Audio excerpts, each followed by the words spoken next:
At my grandmother's 85th birthday, my wife whispered, "Grab your bag. We're leaving." Minutes later, in the car, she locked the doors and trembled. "There's something wrong in that house." I called the police. What they found sent my whole family into panic. My wife's fingernails dug into my forearm hard enough to leave marks. "We need to leave," Sarah whispered, her breath hot against my ear. "Right now. Don't ask questions. Just grab your coat and walk out." We were standing in my grandmother's living room at her 85th birthday party. 43 people crowded into the house: aunts, uncles, cousins, neighbors. A massive sheet cake sat on the dining room table, white frosting with pink roses, spelling out "Happy 85th Grandma Helen." Mylar balloons bumped against the ceiling. Someone's kid was crying in the kitchen. Frank Sinatra played from the ancient stereo system. Normal. Everything was completely normal, except Sarah's face was the color of paper. Her hands were shaking, and she was pulling me toward the door like the house was on fire. "Sarah, what? Not here." Her voice cracked. "Please, Marcus, trust me. We need to go now." I'd been married to Sarah for 6 years.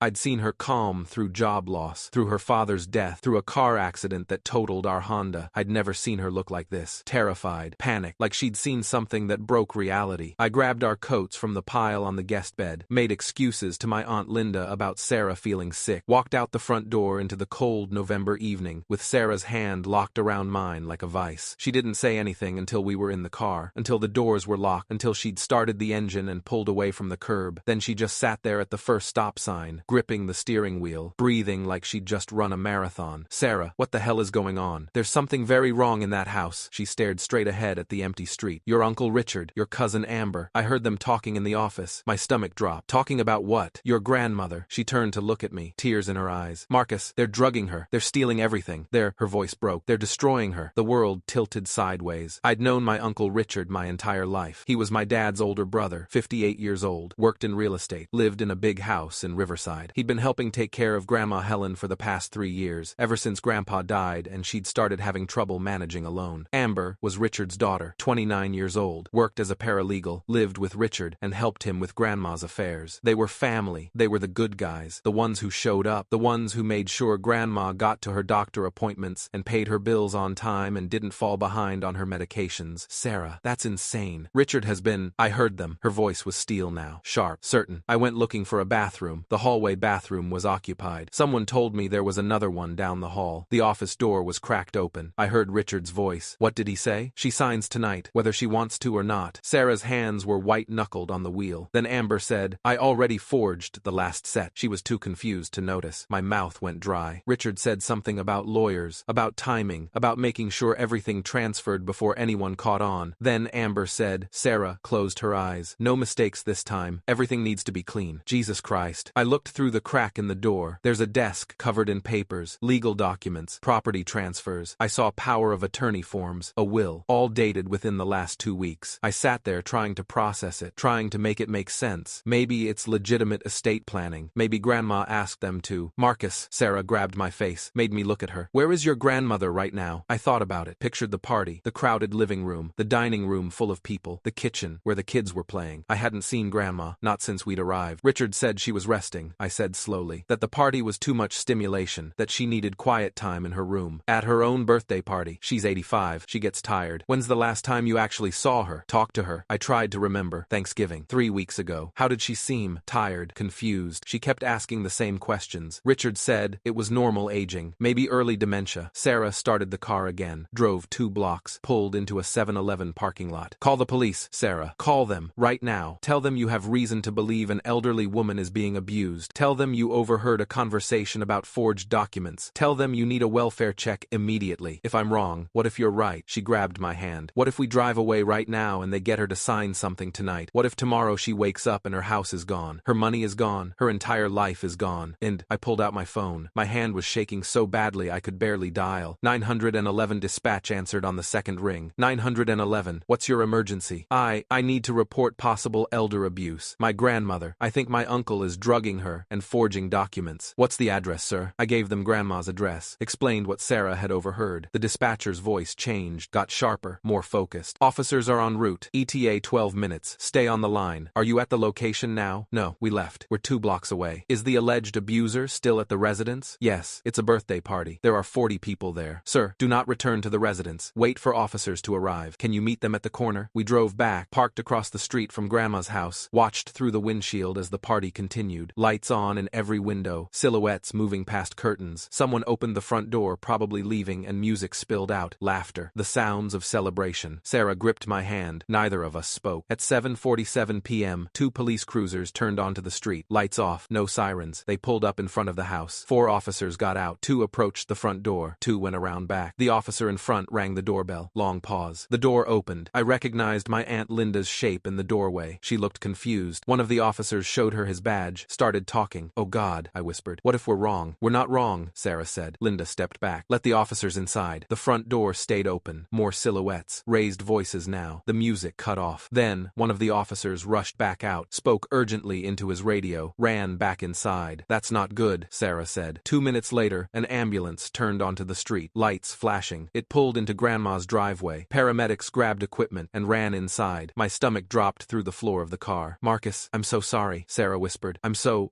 sorry." I couldn't breathe, couldn't think, just watched as more officers arrived, as yellow tape went up, as neighbors came out onto their porches, as my family members started filing out of the house, confused and scared, gathering on the front lawn. A 3rd police car arrived. This one had detective written on the side. A woman in plain clothes got out, late 40s, black, carrying a notebook. She went straight inside. At 8:14 p.m., the paramedics came back out. They had a stretcher. Someone was on it, small, frail, oxygen mask, IV, already running. Grandma Helen. I was out of the car before I realized I was moving, running across the street. A uniformed officer caught me before I reached the ambulance. "Sir, you need to stay back. That's my grandmother. What happened to her? Are you Marcus Henderson?" "Yes. Dispatch said you called this in. I need you to talk to Detective Morrison. She's inside. I need to see my grandmother. The paramedics are taking care of her. She's stable, but I need you to talk to the detective now." He led me into the house. The living room was empty now, except for 3 officers, the detective, and my uncle Richard. Richard saw me. His face went from shocked to furious in half a second. "You." He took a step toward me. An officer blocked him. "You called the cops? On your own family?" "Mr. Henderson, step back," the officer said. "What did you tell them? What lies did you make up?" Detective Morrison. I could see her name tag now step between us. "Mr. Henderson, I'm going to need you to calm down. And you," she looked at me. "Marcus Henderson?" "Yes, come with me." She led me to the office. Sarah had been right. The desk was covered in papers, legal documents in neat stacks, a laptop open, file folders, everything labeled and organized like some kind of corporate filing system. "Walk me through what happened," Detective Morrison said. "From the beginning." I told her everything. About Sarah hearing the conversation, about the forged documents, about Grandma being hidden in a back room at her own birthday party. "Where's your wife now?" "In the car." "I'll need her statement too. But first, do you know anything about your grandmother's medical condition? Her medications?" "Richard handles all that. He has power of attorney for healthcare." "When did he get that?" "I don't know. A year ago? Maybe longer?" She nodded, made notes. "Your grandmother was found in the back bedroom. She was heavily sedated, barely responsive. The paramedics found an empty prescription bottle on the nightstand. Zolpidem, generic Ambien, prescribed to Helen Anderson. According to the label, it was filled 5 days ago. 30 pills. The bottle is empty." My legs went weak. I sat down hard in the office chair. 30 pills in 5 days, I said. "The normal dose is 1 pill at bedtime. Someone has been giving her 6 pills per day to keep her compliant. That's what it looks like. We're running blood work now, but based on her presentation, slurred speech, confusion, inability to stay awake, I'd say she's been over-sedated for days, maybe weeks." I looked at the papers on the desk, really looked at them. Property transfer deed, dated November 18th, 5 days ago. Quitclaim deed transferring Grandma's house from Helen Anderson to Richard Anderson. Notarized. Signed, with Grandma's signature. Except I'd seen Grandma's signature my whole life. Christmas cards, birthday checks. This one was shaky. Wrong. The letters too big. The angles all off. "That's not her signature," I said. Detective Morrison picked up the document with gloved hands. "Put it in an evidence bag. We're going to need a handwriting expert to confirm that. But between you and me, I've seen enough forgeries to spot one." 12. She pointed to other documents. "Power of attorney, signed 2 weeks ago. New will, signed last week. Everything leaving the estate to Richard and Amber Anderson. Bank account authorizations. Investment account transfers. Someone has been systematically transferring every asset your grandmother owns." "How much are we talking about?" "Based on what I'm seeing here, the house is worth about $680,000. Bank statements show savings accounts with combined balances around $340,000. Investment accounts another $180,000. She owns a rental property in Anaheim worth maybe $500,000. We're looking at over $1.7 million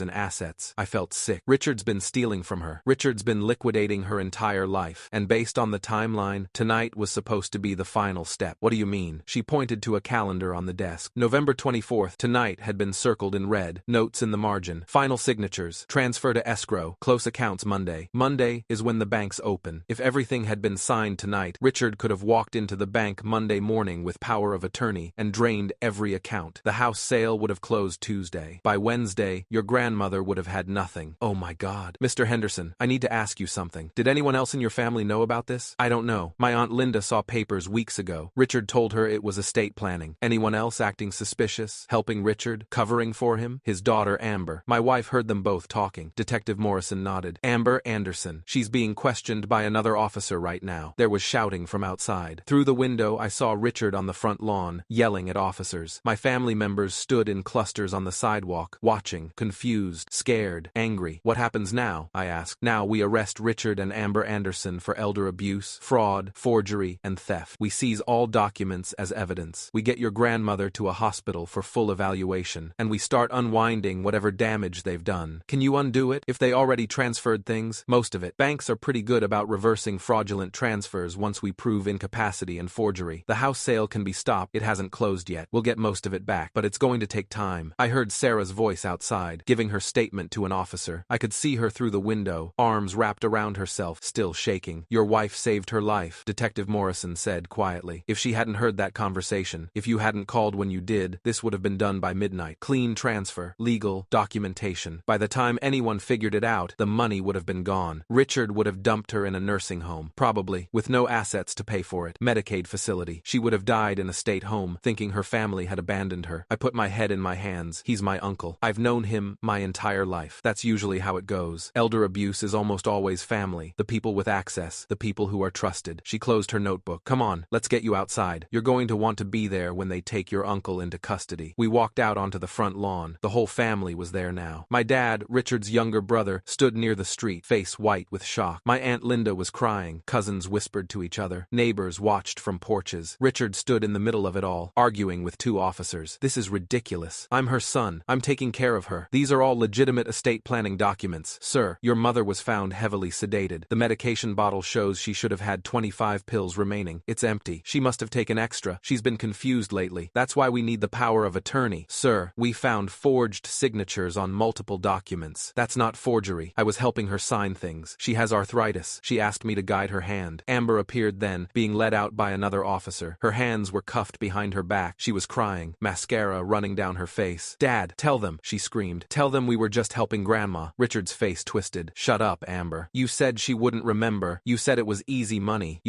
I said shut up. The entire family went silent. 43 people standing on that lawn. Everyone hearing Amber throw her father under the bus. Everyone understanding what had been happening. My Aunt Linda broke first, started sobbing. Loud, ugly, wrenching sobs. I saw the papers. I saw them weeks ago. Richard said it was estate planning. I believed him. Oh God, I believed him. My dad walked up to Richard, his older brother. His face was stone. How could you do this to Mom? I wasn't doing anything to her. I was helping her, taking care of her finances. She can't manage alone anymore. You were drugging her. You were forging her signature. You were stealing everything she had. It would have been mine anyway. When she died, I was just accelerating the process. The words hung there. Accelerating the process. Like Grandma was an inconvenient step between Richard and money. Like her life was something to be hurried along. Detective Morrison stepped forward. Richard Anderson, you're under arrest for elder abuse, fraud, forgery, and grand theft. You have the right to remain silent. She continued reading him his rights, while another officer cuffed him. Richard's face went from red to purple to white, his mouth opening and closing like a fish. This is a mistake. This is all a huge mistake. I'm her son. I have rights. They led him to a police car, put him in the back seat. His eyes found mine through the window as they drove past. Pure hatred, pure disbelief, pure rage. He'd never thought he'd get caught. Had probably been planning this for years, building up the documentation, creating the narrative of Grandma's decline, positioning himself as the responsible son taking care of his aging mother. He definitely never thought his nephew's wife would be the one to bring him down. Amber went in a different car, still crying, still screaming. I didn't want to do it. He made me. He said Grandma was going to die soon anyway. He said it wasn't really stealing. The cars pulled away. The yellow tape stayed up. The birthday party, the cake, the balloons, the present sat abandoned inside a house that was now a crime scene. Sarah appeared at my side, put her arm around my waist. How are you doing? I don't know. Numb, I guess. I'm sorry. I'm so sorry I dragged you into this. You saved her life. I almost didn't say anything. When I heard them talking, I almost convinced myself I'd misunderstood, that I was overreacting, that it was none of my business. But you did say something. She nodded, leaned her head against my shoulder. My dad approached. Marcus, Sarah, thank you. you. If you hadn't, he couldn't finish. Just pulled us both into a hug. Around us, the family was fracturing. Some people were crying. Some were angry. Some were defending Richard. He couldn't have known. Maybe it was a misunderstanding. The police are overreacting. My Aunt Linda wasn't one of them. She was talking to Detective Morrison, giving a statement about the papers she'd seen, the conversations Richard had with her, the times he'd kept people away from Grandma, claiming she was having a bad day or too confused for visitors. I pulled out my phone, called the hospital. It took 15 minutes of being transferred before I finally reached someone who would talk to me. Helen Anderson was admitted at 8:27 p.m., the nurse said. She's in the ER, currently undergoing evaluation. Are you family? Her grandson. Hold on, muffled conversation. Then a new voice, male, authoritative. This is Dr. James Cartwright, attending physician. You're Helen Anderson's grandson? Yes, Marcus Henderson. Your grandmother is stable but heavily sedated. We've drawn blood work. Initial results show extremely elevated levels of zolpidem in her system. We're also seeing signs of dehydration and malnutrition. How long has she been living like this? I don't know. Weeks? Maybe months? My uncle was her primary caregiver. The uncle who's been arrested? Yes. Well, he's been systematically poisoning her. The dosage she's been given would keep most people unconscious for days. She's lucky she didn't stop breathing. He paused. We're going to keep her overnight for observation. Possibly longer. She'll need detox protocol to clear the medication from her system, and we're going to need a full cognitive evaluation once she's clear-headed. But I can tell you right now, whatever your uncle told you about dementia, that wasn't dementia. That was drug-induced impairment. She's going to be okay. Physically, yes. Mentally, he sighed. That's going to depend on how she processes what happened. Learning that her own son did this to her. That's trauma. Real, significant trauma. I thanked him, hung up, stood there on the lawn of my grandmother's house trying to process everything. Sarah squeezed my hand. What did they say? She's going to live. But Richard wasn't just stealing from her. He was poisoning her, keeping her so drugged she couldn't think straight, couldn't question what he was doing, couldn't fight back. Down. Jesus. My cousin Jennifer Richards' younger sister's daughter walked up. She was 32, worked as a nurse. Is it true? About Uncle Richard? Yeah. I knew something was wrong. I kept trying to visit Grandma, and he always had excuses. She was sleeping. She was having a bad day. The doctor said no visitors. I thought he was just being overprotective. He was hiding her. All those times, he said she was confused, asking the same questions, forgetting things that wasn't real. Was it? The doctor says no. It was the drugs. Jennifer covered her mouth. Oh my God. We all believed him. We all thought she was declining. We felt sorry for him for having to deal with it. That's what he wanted. I'm a nurse. I should have seen it. I should have known. You trusted him. We all did. More family members approached, asking questions, crying, angry, confused. The party had turned into something else. A crisis. A reckoning. My Aunt Linda pulled me aside. Marcus, I need to tell you something. About a month ago, Richard asked me to witness a document, a power of attorney form. He said Grandma wanted to sign it but needed a witness. I signed it. I didn't read it carefully. I